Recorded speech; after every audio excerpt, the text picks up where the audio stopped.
Okay, let's just get straight into this, because if you're a controller player like me, you've been looking for a video on how to do this, and it's either PC players telling me to quickly press Q, Z, E, then spin a keyboard on my head, or it's people on controller who are great at the jump, but awful at explaining it. So step 1, get yourself into the firing range and choose Pathfinder so you can throw down a nice easy zipline to practice on. Who's ready to fly on a zipline? Step 2, this is all about timing. I will slow it down for you, but let's just get the process out of the way first. In extremely quick succession, the buttons are interact, jump, jump, and I'm talking very quick here. You should be hitting those buttons like tap, tap, tap.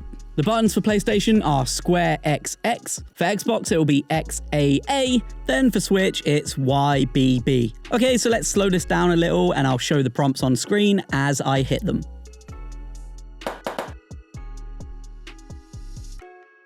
And now I'll show it at normal speed.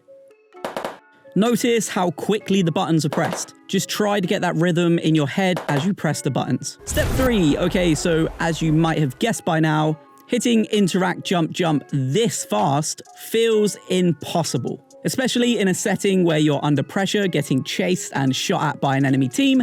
Well, there are a few options here. You could play claw, which is holding your controller like you're Dr. Zoidberg, Hooray! People are paying attention to me! which I personally can't do. You could get a scuff controller, which is what I have, but I understand some people don't have that luxury. Then the third and easiest option would be to remap your buttons. On PlayStation, changing interact from square to L1 should make things a little easier. Then for Xbox, that would be changing X to LB, and for Switch, you'd be changing Y to L. Using any of these 3 options should make it incredibly easy to start zipline jumping. Okay, let's go over it one more time now that you've got your buttons sorted. Simply approach any zipline. This works for horizontal and vertical lines. Then all you're doing is tapping interact, jump, jump in rapid succession.